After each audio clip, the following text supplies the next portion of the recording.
유다 지파는 하나님께서 기꺼이 우대하시는 지파라고 부모와 학생들에게 보내는 권면이라는 책 59쪽에 그렇게 말씀을 해주셨습니다. 우리 다시 같이 이제 유다에 대해서 살펴보겠는데요. 유다라는 이름은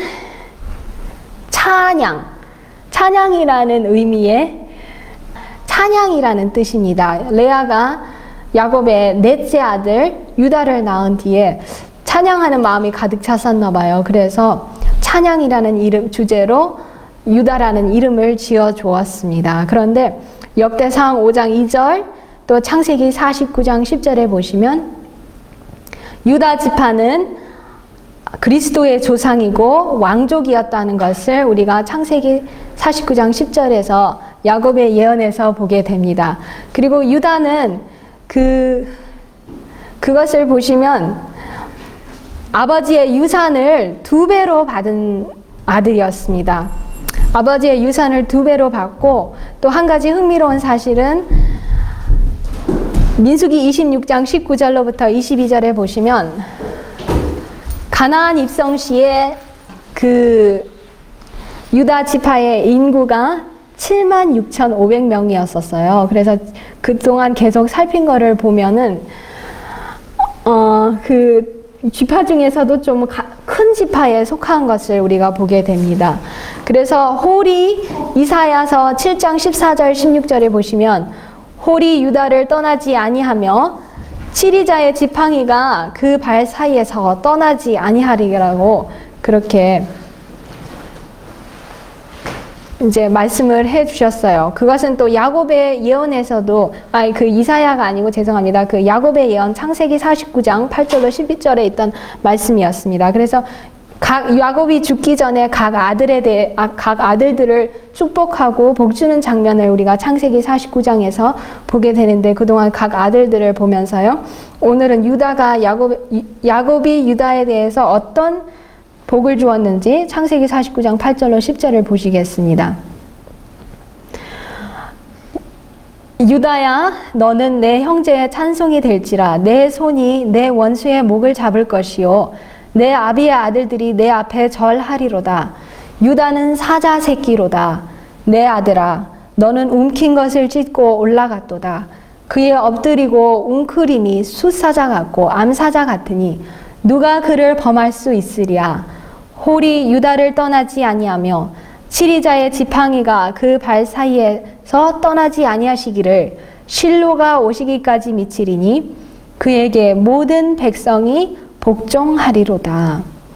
그래서 각 아들들을 묘사하는 야곱의 축복에서 우리가 루벤을 지난주에 우리가 살펴보았을 때 루벤에 대해서는 네가 위광이 초등하고 권능이 탁월하도다마는 그 다음에 이제 네가 이렇게 해서 물에 끓은 것 같고 결코 탁월치 못할 거라고 야곱이 한탄을 하는 것을 우리가 보았습니다. 그리고 지난주에 시몬과 레위 지파에 대해서 우리가 공부할 때는 시몬과 레위는 이렇게 잔혹하고 그런 그때 세겜 사람들을 아주 잔인하게 죽인 그것에 대해서 야곱이 아주 치를 떨면서 40년이 지난 후에도 치를 떨면서 그들의 그 무서운 행위를 잊지 못하는 장면을 우리가 창세기 49장에서 보았었습니다. 그러나 유다에 대해서는 그런 단점들을 묘사하는 것을 볼 수가 없어요. 오히려 형제의 찬송이 될 것이라고 하고 원수의 목을 확 잡을 것이라고 하고 또 아비 아들들이 너한테 절할 것이라고 하고 또 사자 새끼라고 하고 또 홀이 유다를 떠나지 아니할 것이라고 하면서 모든 백성이 그에게 복종할 거라고 하면서 아주 형통스러운 미래를 영광스러운 미래를 유다에 대해서 예언하는 것을 우리가 보게 됩니다. 그래서 유다의 생애를 우리가 살펴보면 물론 유다 지파 내에서도 실패한 사람들도 있지만 어쨌든 그 전체적인 것에서는 그렇게 야곱도 그렇게 이렇게 흠잡을 것을 보지 못한 것을 보게 됩니다. 그런데 왜 사자의 새끼라고 하였을까요? 그 사자를 이긴다는 것이 결코 쉽지 않죠. 우리가 진짜 사자를 동물원 그런 이야기를 보게 돼요. 어떤 때는 그런 실제로 일어났던 일을 보면 동물원에서 사자가 아니면 호랑이가 어떤 때는 풀려나잖아요. 그러면 사람들이 너무 겁나서 어쩔 줄을 모르고 다들 우왕좌왕하는 그런 모습들이 실제적으로 일어나는 것을 보는데, 사자 보고도 동물의 왕이라고 그러잖아요. 그래서 사자를 이길 수 있는 사람이라면, 또 이길 수 있는 동물을 결코 우리는 잘 볼 수가 없습니다. 근데 여기서 야곱이 유다에 대해서 사자라고 이렇게 표현하는 것은, 사자를 이기는 것이 유다를 이기는 것보다는 쉬울 거라는 그런 표현을 줍니다. 그런데 왜 그렇게 말씀하였냐면, 유다 족속, 특별히 유다 지파들, 유다가 나타낸 이 품성들은 이 그리스도인 정절을 잘 이렇게 그것을 쉽게 내어주지 않고, 쉽게 이렇게 죄에 대해서 죄의 유혹에 굴복하지 않는 굳건한 품성을 나타내는 그런 품성인 것을 사자 새끼로 표현하는 것입니다. 그런 몇 인물들이 유다 지파에서 영웅 같은 인물들이 나왔는데, 우리가 그것을 오늘 같이 살펴볼 거예요. 근데 사자 새끼라는 그 창세기 49장 9절의 말씀을 좀 더 우리가 살펴보면, 잠언 30장 30절에 보시면, 곧 짐승 중에 강하여 아무 짐승 앞에서도 물러가지 아니하는 사자와, 잠언 30장 30절에 그렇게 말씀했어요. 그래서 짐승들이 사자를 보면 도망갔지, 사자는 어떤 다른 짐승을 보고 도망가는 것을 볼 수가 없습니다. 그것은 성경에서도 그렇게 말씀이 되었고요. 그 다음에 민수기 23장 24절에 보시면, 발람이 이스라엘 백성들을 복주는 그 장면, 모압 왕 발락은 이스라엘 백성에게 욕하기를 원해서 발람을 데려왔지만, 발람은 하나님께서 그 넣어주신 복들을 말할 수밖에 없었어요. 근데 이스라엘 백성을 한 사자로 묘사하면서 이렇게 말씀을 하였습니다. 이 백성이 암사자같이 일어나고 숫사자같이 일어나서 움킨 것을 먹으며 죽인 피를 마시기까지는 전에는 눕지 아니하리로다 하매. 그리고 24장 9절에 보시면, 꿇어앉고 누움이 숫사자와 같고 암사자와도 같으니 일으킬 자가 누구랴? 너를 축복하는 자마다 복을 받을 것이요 너를 저주하는 자마다 저주를 받을지로다. 그래서 여기서도 사자는 진짜 무서워서 다른 사람들이 그 앞에, 다른 짐승들이 굴복하지, 이 사자는 결코 물러서는 일이 없다는 것을 이렇게 묘사를 합니다. 근데 유다 지파의 그 품성, 진짜 유다 지파에 나타낸 그 품성들은 죄 앞에, 유혹 앞에 물러서지 않는, 그리고 환경에 물러서지 않는 그런 인물들을 우리가 유다의 지파의 인물들에서 볼 수 있습니다. 근데 부조와 선지자 236쪽에 보시면, 유다와 그 지파에 대해서 이런 묘사를 하여 주셨습니다. 장자의 명분에 가장 큰 축복이 유다에게 옮겨졌다. 유다는 찬양이라는 의미를 가진 이름으로서 그 이름의 의미심장함이 이 지파에 대한 여연적 역사 가운데 나타났다. 삼림의 왕 사자는 이 지파의 적절한 상징이다. 그 지파로부터 다윗과 다윗의 자손이신 실로, 곧 참 유다 지파의 사자가 나실 것이며, 마침내 그에게 모든 권세가 주어질 것이며 모든 민족들이 충성을 표할 것이다. 사자는 근엄하잖아요, 동물 중에서도. 그런데 여기서도 삼림의 왕 사자는 이 지파의 적절한 상징이라고 하셨어요. 계속 야곱이 그 축복 가운데서 유다를 사자로 표현하는 것은 적절한 상징이었기 때문에 그렇게 한 거였어요. 근데 특별히 그 사자라는 그 상징은 유다 지파의 사자, 곧 예수님을 특별히 나타낸 것이었었어요. 예수님은 계시록에도 보시면 정복하고 또 이기고 또 이기려고 나아가시는 모습을 우리가 계시록에서 볼 수 있습니다.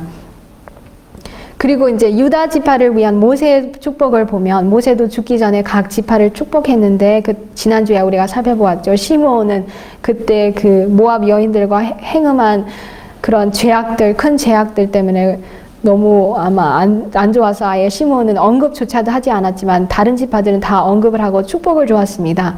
신명기 33장 7절에 보시면, 유다에 대한 축복은 이러하니라. 일러스되 여호와여 유다의 음성을 들으시고 그 백성에게로 인도하시오며 그 손으로 자기를 위하여 싸우게 하시고 주께서 도우사 그로 그 대적을 치게 하시기를 원하나이다. 사자처럼 대적을 치고 일어나는 그런 것들을 우리가 유다를 위한 모세의 축복에서도 볼 수가 있습니다. 역대상 5장 2절에 보시면 유다는 형제보다 뛰어나고 주권자가 유다로 말미암아 났을지라도 장자의 명분은 요셉에게 있으니라, 이렇게 묘사한 말씀이 있습니다. 아까 우리가 부조와 선지자에서 보았지만 장자의 명분의 축복들이 각 지파에게 나누었잖아요. 원래는 다 루벤이 받을 뻔했지만 그 한순간에 지은 죄로 그것을 다 잃어서 그 제사장 직분은 레위에게 갔고 장자의 명분은 요셉에게 갔지만 또 아버지의 그 재산의 2배도 요셉에게 갔지만 이 왕이 나오는 그 족보에서 왕이 나오는 그것은 유다에게서 나왔습니다. 그런데 여기서 역대상 5장 2절에 보시면 형제보다 뛰어나다. 그것은 히브리어 스트롱스 그 넘버로 1396번이고 가버라는 그런 단어예요. 근데 그 단어 뛰어나다, 그 의미는 강하게 되고 우세하다 또는 극복하다, 이기다, 위대하게 되다, 강하게 되다, 용맹스러운 이런 뜻입니다. 그래서 유다는 형제보다 뛰어나다는 것은 물론 뛰어나기도 하고 형제보다 강하고 형제보다 우세하고 또 형제보다 더 승리를 했다는 거예요. 그런데 왜 유다는 자기 모든 형제들 중에서 더 뛰어나고 우세하고 극복하는 그 승리하는 그 기질이 더 있었을까요? 그렇기 때문에 영적인 장자 권리를 받았던 것입니다. 영적인 장자 권리는 곧 그 족보에게서 메시아가 태어나는 그것을 보게 됩니다. 왜 그렇게 되었었는지 우리는 오늘의 공부에서 계속 살펴볼 것이었어요. 우리가 유다의 기록을 보면 자기 형제들을 무슨 이런 칼이나 싸움으로 형제들보다 뛰어나고 우세하게 되고 이기는 것을 보지 않습니다. 어떻게 하였는지 우리가 유다의 장점들에서 계속 살펴보도록 하겠습니다. 유다의 장점 1을 보시면 아버지와 형제들의 신임을 얻었음을 우리가 볼 수 있습니다. 여기 창세기 49장 8절로 13절에 보시면 이때 두 번째 애굽으로 그 식량을 사러 가야 했을 때 요셉이 엄하게 그 첫 번째 왔을 때 엄하게 일렀죠. 너희가 다음번에 베냐민이라고 말 안 했고 너희의 그 막내 동생을 데려오지 않는 한 내 얼굴을 볼 생각도 마라. 이렇게 했을 때 이제 그 야곱은 그것을 모르고 있다가 형제들이 다 식량이 떨어져서 그 애굽으로 가야 할 때 야곱이 굉장히 싫어했잖아요. 자기의 요셉도 뺏기고 시므온도 뺏기고 이제는 베냐민까지 빼앗으려고 하느냐. 그런데 지난번에 루벤에 대해서 살폈죠. 루벤이 내가 만약에 아버지에게 베냐민을 다시 데려오지 않으면 내 두 아들을 죽이소서 했을 때 야곱은 루벤의 말을 신뢰하지 않았습니다. 그냥 울부짖었어요. 너희들이 다 나를 자식 없이 만들려고 하지 않느냐. 그러나 유다가 말했을 때는 들었습니다. 잠시 읽어주세요. 유다가 아비 이스라엘에게 이르되 저 아이를 나와 함께 보내시면 우리가 곧 가리니 그러면 우리와 아버지와 우리 어린 것들이 다 살고 죽지 아니하리이다. 내가 그의 몸을 담보하오리니 아버지께서 내 손에 그를 물으소서. 내가 만일 그를 아버지께 데려다가 아버지 앞에 두지 아니하면 내가 영원히 죄를 지리이다. 우리가 지체하지 아니하였다면 벌써 2번 갔다 왔으리이다. 그들의 아비 이스라엘이 그들에게 이르되 그러할진대 이렇게 하라. 너희는 이 땅의 아름다운 소산을 그릇에 담아 가지고 내려가서 그 사람에게 예물을 삼을지니 곧 유향 조금과 꿀 조금과 향품과 모략과 비자와 파단행이니라. 너희 손에 돈을 배나 가지고 너희 자루 아구에 도로 넣어온 그 돈을 다시 가지고 가라. 혹 차착이 있었을까 두렵도다. 내 아우도 데리고 떠나 다시 그 사람에게로 가라. 네, 그래서 보시면 이 성경 말씀이 그것을 자세하게 설명을 해주죠. 유다가 말했을 때는 그래 그렇게 하라. 그래서 야곱과 형제들의 신뢰를 얻었던 것을 볼 수가 있습니다. 루벤의 말은 아예 듣지도 않았지만 유다가 했을 때는 그렇게 하라고 야곱이 허락을 해줍니다. 그래서 야곱이 죽을 때도 유다에 대해서 너의 모든 형제들이 너를 찬양하고 내 아비의 모든 아이들이 너에게 절할 것이라고 그랬습니다. 그런데 요셉에게는 물론 그의 모든 형제들이 절을 했었습니다. 왜냐하면 자기들이 모르고 한 나라의 총리로서 또 요셉의 그런 자기 지위 이런 것들이 이제 자기들은 모르고 그때 애굽에 가서 절을 했지만 유다는 날마다의 생활에서 그의 정절로 그의 품성으로 그들의 신임을 얻었던 것이었어요. 그래서 날마다 생활에서 충실했기 때문에 그들은 유다를 믿을 수가 있었습니다. 루벤은 날마다의 생활에서 충실하지가 않았어요. 물의 끓음 같았어요. 가정 생활에도 충실하지 않았었던 거예요. 그래서 형제들이 믿지도 못했고 아버지도 믿지 못했습니다. 그런데 유다는 그 똑같은 상황에서 똑같은 유혹들과 그런 똑같은 환경에서 그의 형제들보다 뛰어나고 우세하고 이길 수가 있었습니다. 그래서 유다의 품성을 우리는 탐내고 그 품성을 본받을 수가 있는 것입니다. 근데 유다 지파의 진짜 품성은 유다 지파의 사자 예수님인 것을 우리가 알 수 있죠. 그래서 조금 이따 그걸 살펴볼 텐데요. 장점 2를 보시면요. 유다의 장점 2는 형제들의 지도자고 대변인이었습니다.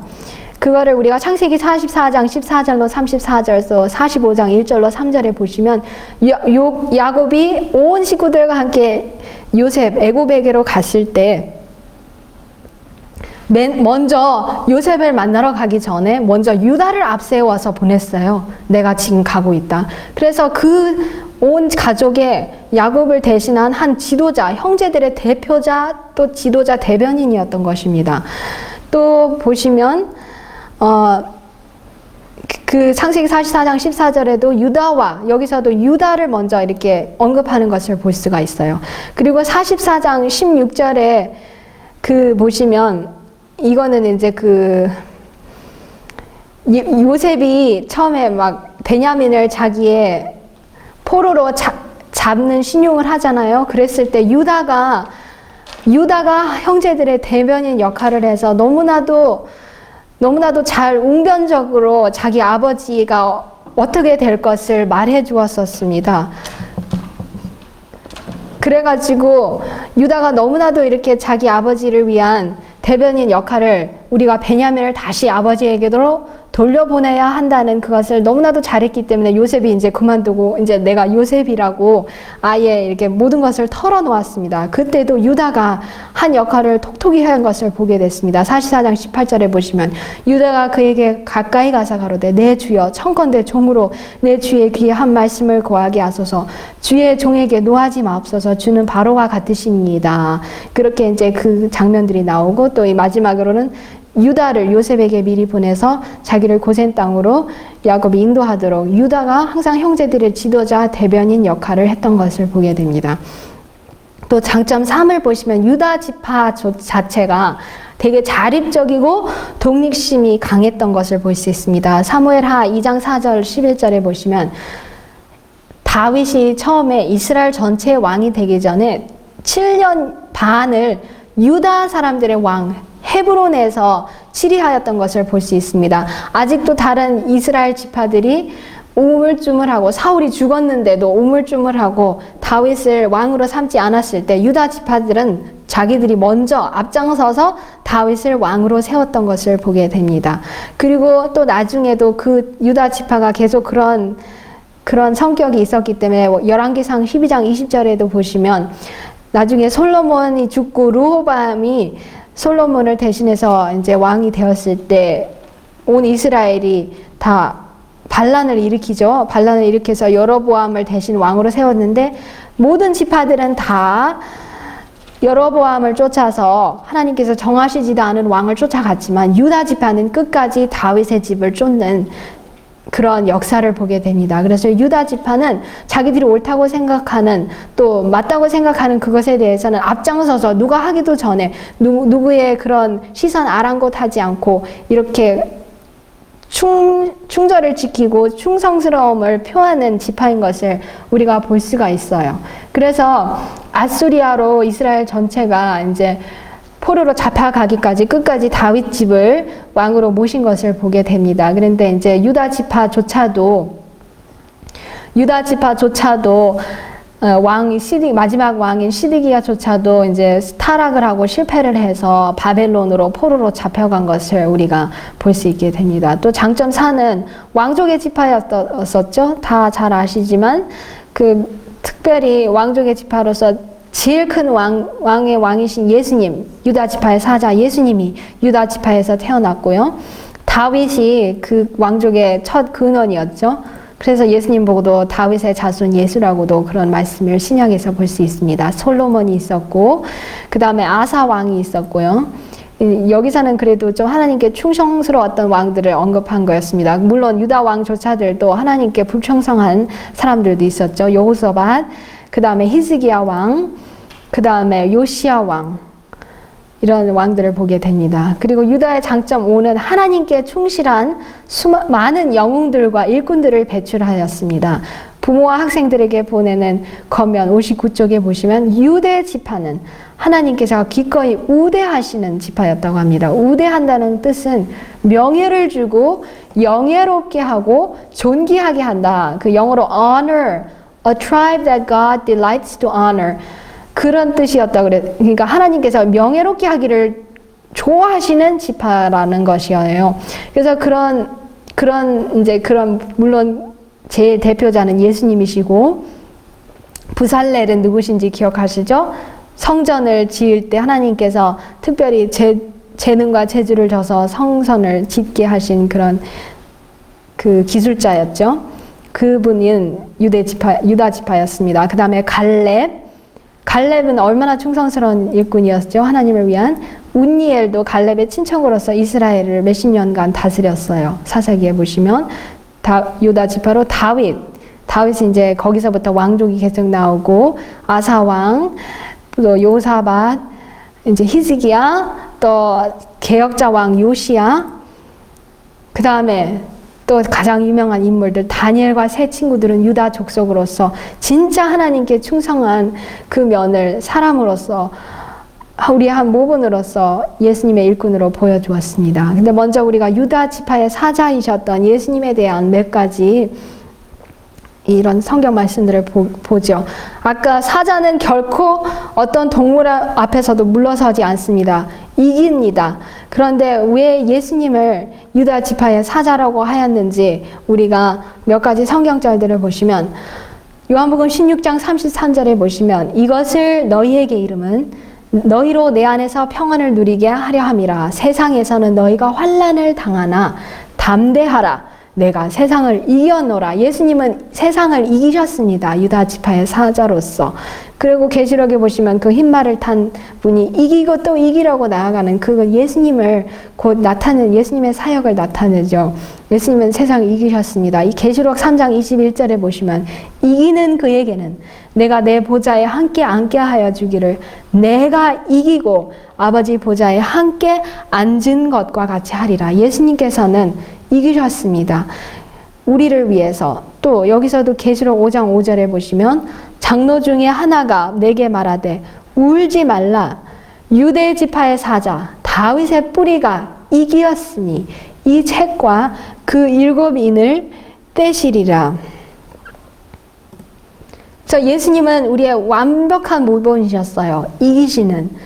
교회정원 5권 198쪽에 보시면, 우리는 오직 우리 구주의 생애와 품성을 통해서만 주어진 완전한 모본이 필요하다. 물론 유다이라는 인물 자체가 그 자기의 날마다의 생활 속에서 이 가정 생활에서 이 자기 가까이 일어나는 이런 환경에서 이기었기 때문에, 승리했기 때문에 아버지의 신임을 얻고 형제들의 신임을 얻고 형제들이 그 앞에 절하는 그것을 보게 됩니다. 그렇지만 유다 지파를 가장 잘 상징하는 예수님이 우리의 완벽한 모본이라고 하십니다. 그분을 알기 위하여 또 317쪽에 보시면, 그리스도의 추종자들의 품성과 성질은 주님과 같이 될 것이다. 그는 그리스도인들의 본보기로 주어진 거룩하고 완전한 모본이시다. 우리가 사자처럼 근엄하게 이 세상을 이기고 죄악을 이기고 특별히 자아를 이기기 위해서는 완벽한 모범이신 예수님을 우리가 본받아야 하겠습니다. 그런데 예수님께서 어떤 모범을 우리에게 보이셨습니까?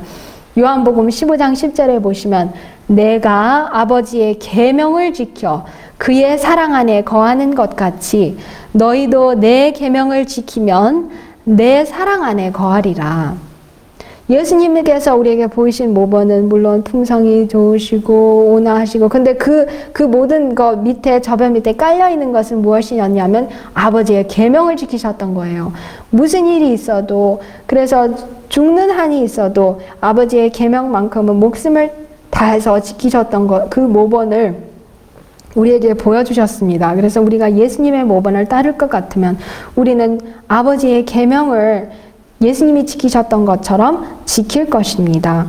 그런데 이 유다 지파의 족속들, 이 유명한 이런 영웅들은 어쨌든 그들이 부족했지만 그들도 충성을 다해서 아버지의 계명을 지키려고 노력하였던 것을 우리가 보게 될 것입니다. 여기서 이렇게 대쟁투 469쪽에 말씀하십니다. 하나님의 율법은 거룩하며 의로우며 선하다. 완전하신 하나님을 그대로 나타내 주므로 그런 율법에 순종할 때 이루어지는 품성도 또한 거룩하여진다. 그리스도는 그런 품성의 완전한 모본이시다. 그분께서는 내가 아버지의 계명을 지켜 항상 그의 기뻐하시는 일을 행한다고 말씀하셨다.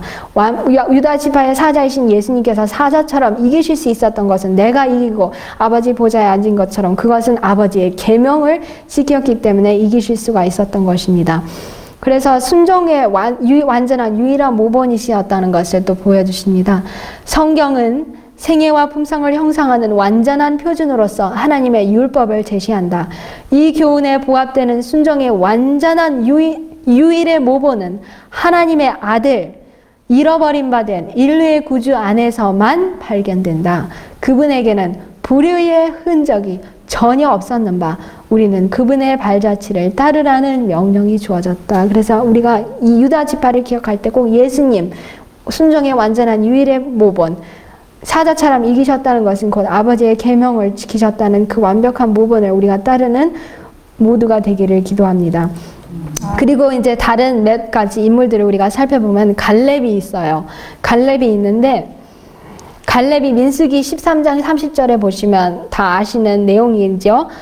온 백성들이 처음에는 정탐꾼을 보내서 이 막 좋은 포도 이런 것들을 가져와서 너무 좋아서 막 백성들이 당장 지금이라도 뛰어가고 싶었는데 또 다른 정탐꾼들이 뭐 우리는 메뚜기 같고 어쩌고 이렇게 했을 때 다 울고 이제는 다 절망에 빠진 모습이었을 때 갈렙 또 여호수아는 그 대다수가 자기들을 돌로 치려고까지 했다는 것을 우리가 볼 수 있죠, 성경에서. 그럴 때 백성들을 안돈시켜서 가로되 우리가 곧 올라가서 그 땅을 취하자 능히 이기리라 이렇게 하였습니다. 그리고 그것에 대해서 그랬을 때 하나님께서는 너무나도 그것을 어여삐 보셔서 민수기 14장 24절에 보시면 오직 내 종 갈렙은 그 마음 곧 영이 그들과 달랐다고 그랬어요. 그 다른 지파들과 달라서 나를 온전히 쫓았은즉 그의 갔던 땅으로 내가 그를 인도하여 드리리니 그 자손이 그 땅을 차지하리라. 그래서 갈렙은 모든 대다수가 그때 뭐 몇십만 명, 몇백만 명이었던 이 이스라엘 백성들이 다 온전히 그들의 마음은 다 이 나쁜 쪽으로 향했을 때 갈렙과 또 여호수아는 마음이 그들과 달랐어요. 하나님을 온전히 쫓았어요. 그래서 하나님께서는 내 종 갈렙이라고 갈렙을 칭찬해 주셨습니다. 여기서도 신명기 1장 36절에 보시면 오직 여분네의 아들 갈렙은 온전히 여호와를 순종하였은즉 그는 그것을 볼 것이요 그가 밟은 땅을 내가 그와 그의 자손에게 주리라. 그렇게 좋은 땅을 하나님께서 주시겠다고 하였을 때 모든 이스라엘 백성들은 다 울고 못할 거라고 의심하고 하나님께 불평불만하였을 때 갈렙은 온전히 하나님을 순종하고 오히려 우리가 할 수 있다. 모든 사람이 자기를 대적하는 것 같이 보였어도 그렇게 하나님을 위해서 온전히 설 수 있었던 아주 충성스러운 인물이었습니다. 그래서 하나님께서는 내 종인 갈렙은 그 마음이 그들과 달랐다고 갈렙에 대해서 그렇게 묘사를 할 수가 있었습니다. 근데 갈렙의 인생은 거기서 끝나지 않았습니다. 저는 갈렙이 너무나도 그의 삶을 볼 때 너무나도 진짜 본받을 만한 삶인 것을 볼 수가 있습니다. 여기서 85세 때도 여전히 강건하였다고 여호수아 14장 10절로 11절에 보실 수가 있는데요. 여호수아 14장 12절에 그날에 여호와께서 말씀하신 이 산지를 내게 주소서 당신도 그날에 들으셨거니와 그곳에는 아낙 사람이 있고 그 성읍들을 크고 견고할지라도 여호와께서 혹시 나와 함께 하시면 내가 필경 여호와의 말씀하신 대로 그들을 쫓아내리이다. 14장 14절에 헤브론이 그니스 사람 여분네의 아들 갈렙의 기업이 되어 오늘날까지 이르렀으니 이는 그가 이스라엘 하나님 여호와를 온전히 쫓았으며 갈렙이 하나님을 온전히 쫓았다는 말씀이 벌써 우리가 세 군데나 볼 수가 있었어요. 이 갈렙의 위대한 믿음과 이 결코 사람들에게 굽힘을 당할 줄 모르는 이 용기는 모든 사람에게 성경을 믿는 모든 사람들에게 한 영감이 되었습니다. 그때뿐만 아니라 85세 때에도 그렇게 이런 큰 위대한 일을 하나님을 위해서 하고자 하였습니다. 여기에서 이렇게 말씀을 하십니다. 보조와 선지자 511을 보시면 여호수아를 제외하고는 이제 갈렙이 이스라엘에서 최고 연장자였다. 갈렙과 여호수아만이 정탐꾼들 중에서 살아남은 자들이었고 그들은 허락의 땅에 대한 좋은 보고를 가져와 여호와의 이름으로 올라가 그 땅을 정복하고자 백성들을 격려한 자들이었다. 그래서 아까 읽어드린 여호수아 14장 6절로 15절에 여호수아에게 상기를 시켜주었었어요. 당신도 기억하지. 근데 그 땅을 나한테 주라. 그리고는 그 헤브론을 자기에게 달라고 하였습니다. 근데 밑에 보시면 헤브론은 아브라함이 묻힌 그 곳이고 무서운 아낙인들 그 거인들을 보고 정탐꾼들이 우리는 메뚜기 같이 작게 보였다고 한 바로 그곳이었어요. 그런데 갈렙은 이 하나님을 위한 도전을 하기를 좋아했습니다. 다른 어떤 것보다도 바로 그곳을 사람들이 우리가 메뚜기 같다고 한 그 거인들을 나는 나의 땅으로 기업으로 달라고 한 것입니다. 그런데 얼핏 어떤 사람들이 봐서는 자기를 드러내기 위해서 그런 것이 아닌 것을 우리가 조금 이따 보게 됩니다. 갈렙의 신앙은 지금도 그가 다른 정탐꾼들이 악한 보고를 반박하는 증언을 하던 그때의 신앙과 똑같았다. 사람은요, 우리의 신앙은 진짜 계속 자라나든지 아니면 후퇴하든지 둘 중에 하나잖아요. 식물이 계속 자라나서 추수를 위해서 익어가든지 아니면 자라나기를 그치면 죽어가는 것입니다. 근데 우리의 신앙도 마찬가지인데 갈렙은 그의 신앙은 조금 더 후퇴하지 않았던 것입니다. 오히려 더 자랐고 똑같다는 말씀을 합니다. 갈렙은 하나님께서 당신의 백성들로 하여금 가나안을 점령하게 하시겠다고 하신 하나님의 약속을 믿고 그대로 온전히 여호와께 순종하였다. 그는 하나님의 백성들과 함께 광야에서의 오랜 방랑 생활을 견디었으며 범죄한 형제들로 인하여 실망과 고통을 당하였다.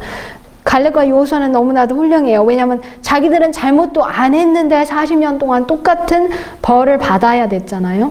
그런데도 불평 하나 하지 않았습니다. 한마디의 불평도 하지 않고 오히려 나중에 광야에서 그의 형제들이 죽임을 당했을 때 자기를 보호하신 하나님의 은혜를 찬양했다고 했습니다. 그렇기 때문에 아마 갈렙은 85세여도 장정 같은 그의 강건한 모습을 유지할 수가 있었습니다. 찬양하는 사람 치고는 건강할 수밖에 없습니다. 근데 불평하는 사람은 건강할 수가 없겠죠. 영과 육의 연관이 되어 있기 때문에 바로 이 80세가 지났어도 그의 기력은 쇠하지 않았기 때문에 자기를 위하여 이미 사람들이 싸워서 가진 그 땅이 아니라 아직도 정복하기 불가능하다고 생각하던 바로 그 땅을 달라고 합니다.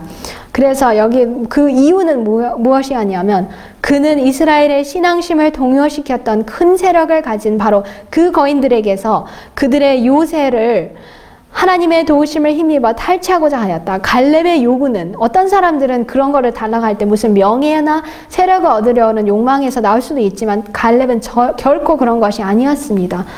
용고함한 노 전사는 백성들에게 하나님께 영광을 돌리는 일에 모본을 보여 각 지파를 격려하여 저희 조상들이 정복할 수 없다고 생각하였던 땅을 충분히 얻을 수 있다는 확신을 주고자 하였다. 자기를 위한 명예를 구한 것이 아니라 하나님께 영광을 돌리는 일에 모본을 보이기 위한, 또 용기를 주기 위한 그런 모본을 보여주기 위해서 다 그 땅을 달라고 하였던 것입니다. 자기는 하나님께서 함께 하시리라는 신념을 가졌어요. 그리고 이 예언의 신 부조와 선지자에게 513쪽에 있는 말씀이었는데요.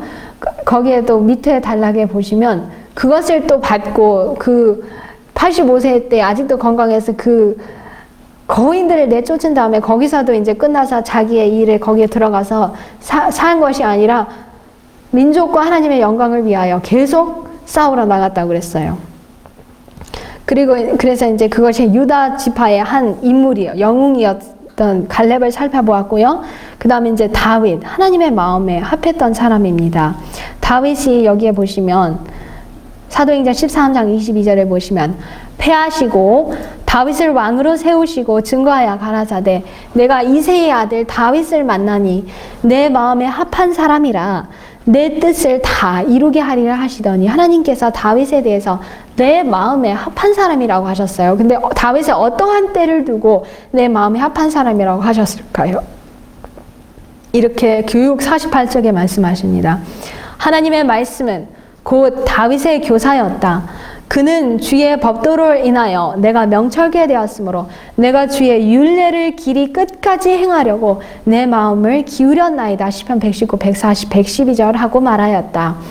하나님께서 아직 젊은 다윗을 왕위에 앉히실 때 그를 두고 내 마음에 합한 사람이라고 선언하신 이유는 바로 여기에 있다. 그 이유가 다윗이 하나님의 말씀, 특별히 또 하나님의 법을 지키려고 끝까지 행하라고 결심하고 자기의 마음을 기울였을 때 내 마음에 합한 사람이라고 하였던 것입니다. 그래서 하나님의 예수님도 다윗 유다 지파의 사저로서 하나님의 율법을 지켰던 것을 보게 되고 다윗이 하나님의 말씀에 합한 사람이라고 하였던 그 이유는 하나님의 율법을 기울이고 지키려고 하였기 때문이라고 교육책에 말씀하셨습니다. 그 다음에 이제 다니엘을 보게 되는데요. 다니엘 1장 8절에 보시면 다니엘은 뜻을 정하여 왕의 진미와 그의 마시는 포도주로 자기를 더럽히지 아니하리라 하고 자기를 더럽히지 않게 하기를 환관장에게 구하였다고 합니다. 다니엘은 우리가 성경 말씀을 보면 유다 지파의 족속의 왕족의 일원이었습니다. 이 유명한 말씀을 우리가 다 잘 알고 있죠. 여기에 보시면 선지자 왕 482쪽에 보시면 부패하고 사치스러운 궁정 안에서 이 다니엘과 세 친구들은 그들을 둘러싼 유혹들이 매우 강했으나 그들은 더럽힘을 받지 아니하였다. 어떠한 권세나 어떠한 가마로도 저희가 어린 시절에 하나님의 말씀과 그의 행하신 일을 연구함으로 배운 원칙에서 그들을 동요시킬 수는 없었다. 그래서 그 다니엘 1장 8절에 대해서 다니엘은 주저하지 아니하였다. 그에게는 하나님께 인정받는 것이 세상에서 가장 강한 군주의 총애를 받는 것보다 더욱 귀중했고 생명 그 자체보다 귀중했다. 그는 결과야 어찌됐든지 그의 성실에 굳게 서기로 결심하였다. 그래서 이 다니엘서 1장 8절이 아까 우리가 읽었죠. 그리고 그의 이 같은 결심은 새 동무들의 지지를 받았다.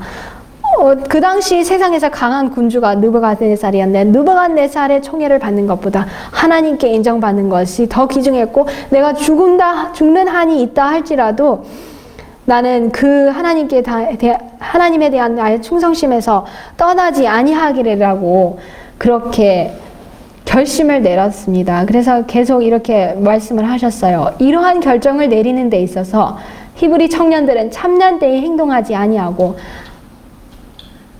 하나님을 굳게 의지함으로 하였다. 그들은 괴짜가 되기를 원치 아니하였으나 하나님께 욕을 돌리기보다는 차라리 그렇게 되고자 하였다. 욕 돌리기보다는 차라리 욕을 받는 게 나아요. 그 세상 왕에게.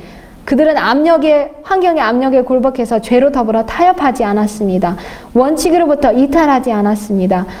그래서 한 번 잘못된 길에 발걸음을 내디디면 다른 발걸음조차도 잘못 딛게 만들어서 마침내 하늘과의 연결이 끊어질 것을 알았기 때문에 그들은 그들의 충성심을 하나님께 끝까지 지켰던 것입니다. 그리고 이제 그때는 다니엘이 없었죠. 그런데 다니엘과 그의 세 친구들, 우리가 성경 사드락과 메삭과 아벳느고로 이렇게 알고 있지만 진짜 그들의 부모가 그들에게 준 이름은, 우리가 다니엘이라는 이름은 그 히브리 이름으로 잘 쓰지만 왕이 준 이름은 벨드사살이었죠. 그런데 이제 이 세 친구들 이름은 우리가 항상 왕이 준 이름으로 잘 기억해요. 근데 그들의 진짜 이름은 하나니아와 미샤엘과 아사리아였습니다.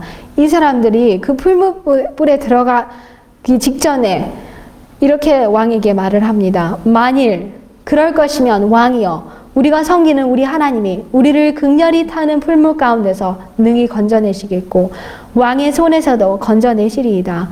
그리 아니하실지라도 왕이여, 우리가 왕의 신들을 섬기지도 아니하고 왕의 세우신 금신상에게 절하지도 아니할 줄을 아옵소서. 이들은 목숨보다도 하나님께 충성하는 것이 그들의 우선순위였습니다. 근데 이런 충성스러운 이 하나니아와 미사엘과 아사랴에 대해서 중대한 교훈이 있다고 이렇게 말씀을 하셨습니다. 선지자 왕 512, 513쪽에 보시면 하나님의 백성들 앞에 있는 고통의 때에는 흔들리지 않는 신앙이 요구된다. 하나님의 자녀들에게는 하나님만이 그들의 유일한 예배의 대상이시다. 거짓 예배에 대해 한치의 양보도 생각할 수 없으며 비록 생명을 바친다 해도 양보할 수 없다는 사실을 명백히 하여야 한다. 마음이 충성스러운 사람들에게는 죄 많고 유한한 사람들의 명령은 영원한 하나님의 말씀에 비하면 아무런 의미가 없다. 그들은 비록 토옥이나 추방이나 죽임을 당한다 할지라도 진리를 순종할 것이다. 근데 이 히브리 청년들이 그랬다면 마지막 때 우리 하나님의 백성들도 이러한 신앙이, 하나님만이 우리의 유일한 예배 대상으로서 한치도 양보할 수 없다는 것을 우리가 온 세계 앞에 드러내야 할 것입니다. 그런 자들만이 하나님을 온전히 나타낼 것이고 그런 사람들만이 하나님께서 구원해 주실 것이고 14만 4천에 들어가도록 허락해 주실 것입니다. 저와 여러분 모두가 이런 히브리 청년들 다니엘과 하나니아와 미사엘과 아사랴와 같은 그런 충성심을 나타내는 우리 모두가 되기를 기도합니다. 또 여기서도 보시면 다니엘이 유다 족속 지파의 유다 지파의 한 사람이었는데 유다 지파는 삼림의 왕 사자를 상징한다고 우리가 아까 살펴보았죠.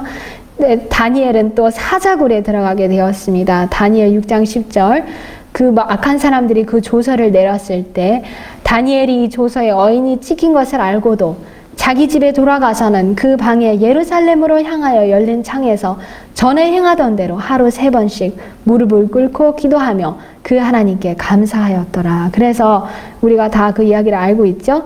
왕이 그 다음날 아침에 아직도 살아있나 뛰어갔을 때 이 사진에도 보이시지만 다니엘이 왕에게 고하되 왕이여 원컨대 왕은 만세수를 하옵소서. 나의 하나님이 이미 그 천사를 보내어 사자들의 입을 봉하셨으므로 사자들이 나를 상해치 아니하였사오니 이는 나의 무죄함이 그 앞에 명백함이오며 또 왕이여 나는 왕의 앞에도 해를 끼치지 아니하였나이다. 사자굴 속의 다니엘에 대해서 이렇게 말씀을 해주십니다. 사자굴 속의 다니엘은 그 나라의 대신들의 수령으로서 또 지극히 높으신 분의 선지자로서 왕 앞에 섰던 동일한 다니엘이었다. 그 마음이 하나님을 의지하는 사람은 그의 최대의 시련의 때에도 하나님과 사람의 빛과 은총이 그에게 비추이던 번영의 때와 똑같을 것이다.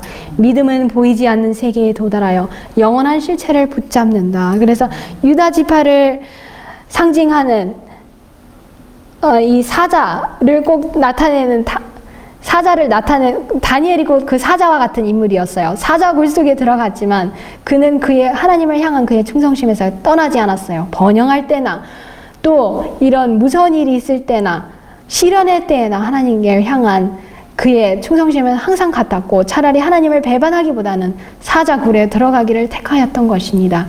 그런데 우리가 몇 명의 실패했던 유다 지파인들을 보게 됩니다. 잠깐 그들을 살펴보면 아간 기억하시죠? 아간은 유다 족속 유다 지파인이었습니다.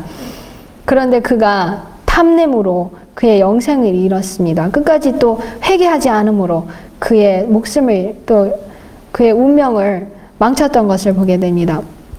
다윗도 물론 아까 하나님의 마음과 합한 사람이라고 했지만 그때는 아직 다윗이 젊고 하나님의 율법을 지키고자 하나님의 율법에 그의 마음이 기울였을 때 하나님의 마음에 합한 사람이라고 했지 나중에 큰 죄를 범했을 때는 하나님의 마음에 합한 사람이 아니었습니다. 실패했었습니다. 솔로몬도 하나님께 크게 은총을 입은 자라고 여디다라는 이름까지 지음을 받았지만 실패하였어요. 또 몇 명의 유다 왕들도 아사 왕도 처음에는 하나님께 충성스러웠지만 나중에는 이 의사들을 쫓아가서 말년에 하나님을 찾기보다는 의사들을 쫓아간 것을 보게 되고 또 므낫세 왕도 처음에는 오히려 타락했지만 나중에는 회개했었어요. 히스기야 왕도 그의 삶 전체가 하나님을 향해서 찾았지만 자기가 이 하나님을 의지하는 대신에 자기 자랑, 자기 유명한 것, 또 자기의 이런 권능을 나타내고자 그렇게 바벨론인들에게 자랑을 했을 때 하나님께 크게 꾸지람을 받고 실패한 것을 보게 됩니다. 요아스 왕도 처음에는 너무 어려서 그런 큰 개혁 사업을 하고 또 성전을 짓는데 자기의 친척인 대제사장과 함께 협력을 해서 일을 했지만 나중에는 오히려 그 친척 사촌형을 죽이는 것을 보게 됩니다. 시드기야 왕도 마지막 유다의 왕으로서 하나님께서 예레미야를 통해서 주신 명령들을 지켰더라면 이스라엘이 바벨론에게 잡혀가지 않았을 것인데 그렇게 잡혀간 것을 보게 됩니다. 그래서 우리가 이제 여기에 보시면 이 사람들이 특별히 다윗이 타락한 그 역사를 보면 왜 다윗이 타락한 것을 왜 이런 기록을 공개했을까? 어떻게 하나님께서 하나님의 마음에 합한 사람이 어떻게 이런 무서운 그런 죄를 범하고 간음뿐만 아니라 살인하고 이런 죄를 범했는데 왜 이것이 성경에 나왔을까? 의아해한다고 했습니다. 그런데 부조와 선지자에 보시면 하나님께서 그 역사를 넣어주신 것은 다윗의 역사가 범죄를 찬성하는 것이 아니고 그가 하나님의 마음에 맞는 사람이라고 불리운 것은 그가 하나님의 권고를 따라 행하고 있을 때였지 그가 범죄했을 때는 그는 그렇게 인정받을 수 없었고 그가 하나님께 회개하고 여호와께 돌아올 때까지도 하나님께 인정을 받는 사람이 아니었습니다. 하나님의 보시기에 다윗의 행위가 악하였다고 분명히 선언되었습니다. 많은 사람들이 자기들이 죄를 지어놓고는 다윗도 하늘나라에 가지 않았냐, 그렇게 무서운 일을 행하고도 또 하나님의 마음에 맞는 사람이라고 하지 않았느냐 핑계를 댈 수 있지만 다윗이 범죄를 했을 때는 하나님께서 악한 사람으로 악행한 것으로 보시고 하나님의 마음에 맞는 사람으로 보지 않았습니다. 그렇기 때문에 다윗은 칼이 영영이 그의 집에서 떠나지 아니하였고 자기의 심은 씨로부터 아무리 회개를 했더라도 그 무서운 내린 형벌이 대를 이어서 아들 4명 죽고 계속 이렇게 그의 역사 가운데서 나타난 것을 보게 됩니다. 그래서 그 하나님께서 다윗의 범죄의 역사를 남겨놓으신 이유는 하나님께서는 다윗의 범죄의 역사를 비록 당신으로부터 크게 축복과 은총을 받은 자들이라 할지라도 안전하다고 느끼고 깨어있어 기도하기를 게을리해서는 안 된다는 경고로 삼고자 하셨다. 그 같은 하나님의 의도는 하나님께서 가르치시고자 계획하셨던 교훈을 겸손히 배우고 노력한 자들의 생애에서 입증되어 왔다.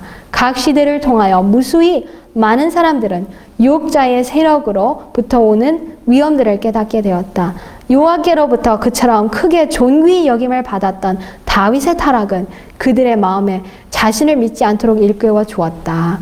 아까 유다 지파가 하나님께서 존귀히 여기기를 기뻐하는 지파라고 그랬죠. 그래서 다윗도 하나님으로부터 크게 존귀함을 받았지만 다윗의 타락은 많은 사람으로 하여금 내 자신을 믿으면 안 된다는 것을 보여줍니다. 이 마지막으로 예언의 신 읽고 성경 하나 읽고 마치는데요. 여기에 이렇게 말씀을 해주셨습니다. 이거는 이제 다윗에 대한 것이 아니고 그냥 이런 말씀인데요. 만일 그들이 같은 처지에 있던 매우 많은 사람들이 한 것처럼 그들 자신의 지혜를 의지한다면 그들의 지혜가 어리석인 것임이 판명될 것이다. 그러나 그들이 하나님의 사업에 이기심 없이 자신을 바치고 원칙에서 추호도 벗어나지 않는다면 주께서는 영원한 팔로 그들에게 강한 조력자가 되심을 입증해 주실 것이다. 나를 존중히 여기는 자를 내가 존중히 여긴다고 교회 증언 4권 538쪽에 말씀하셨습니다.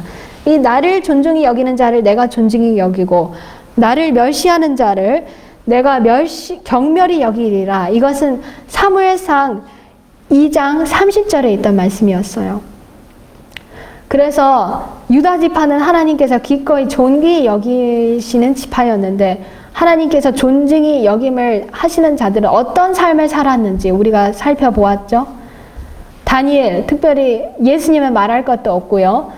하나님의 율법을 항상 지켰고 지켰고 어떠한 일이 있었든지 자기의 무슨 공로나 자기의 의로운 일을 나타내고 그것을 자랑하려고 하지 않았지만 그의 영향력은 항상 오른쪽에 있었어요. 갈렙의 영향력은.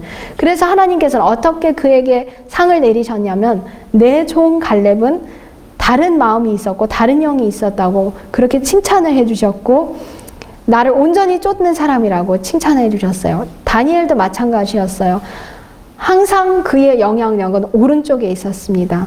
또 한 사람은 느헤미야는 비록 그 유다 지파라고는 유다 지파라는 그런 기록이 없는데요. 유다 지파 사람은 아니었지만 그도 마찬가지로 항상 원칙에 충실한 사람이었습니다. 그래서 유다 지파를 나타내는 그런 우리가 특성들을 오늘 공부하면서 하나님께 끝까지 충성하고 우리의 날마다의 생활에서 우리의 품성을 개발하고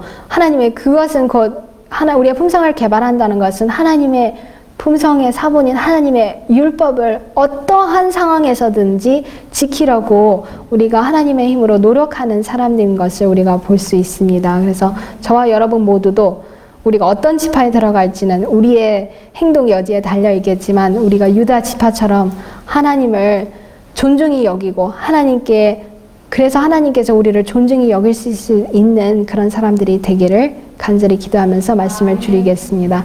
다 같이 기도하시겠습니다. 하늘에 계신 감사하신 아버지, 오늘 또 우리에게 생명호흡을 주시고 또 이 기쁜 안식일을 허락하여 주시니 감사합니다. 주님께서 유다 지파를 존중히 여기기를 기뻐하셨다는 말씀을 우리가 오늘 성경의 여러 인물들에서 보게 되었습니다. 유다는 자기 아버지의 집에서 형제들의 지도자가 되었는데 그 이유는 그가 가정생활에서 충실히 정절을 지켜서 아버지와 형제들의 신임을 얻을 수 있었음을 보게 됩니다. 또 유다 지파의 많은 수많은 인물들, 갈렙, 다니엘, 또 무엇보다도 우리의 모본이신 예수님은 또 다니엘의 세 친구들, 이분들 모두는 무슨 일이 있어도 원칙에 굳게 서 있었고 대다수는 죄악을 따라갈지라도 그들의 영향력은 항상 오른쪽에 있었다는 것을 볼 수 있게 되었습니다. 저희도 항상 무슨 일이 있든지 우리의 영향력이 주님의 편에 있을 수 있도록 우리를 도와주시옵소서. 그런데 우리가 자신을 의지하고 자신의 힘을 믿었다가는 이런 일이 일어날 수 없음을 우리가 다윗의 역사에서 보게 됩니다. 결코 우리 자신을 신뢰하지 않도록 도와주시옵시고 예수님을 굳게 붙잡아서 승리하는 그리하여 14만 4천에 참여하는 우리 모든 새천사 식구들이 될 수 있도록 주님께서 복을 내려주시기를 예수님의 이름으로 기도합니다. 아멘.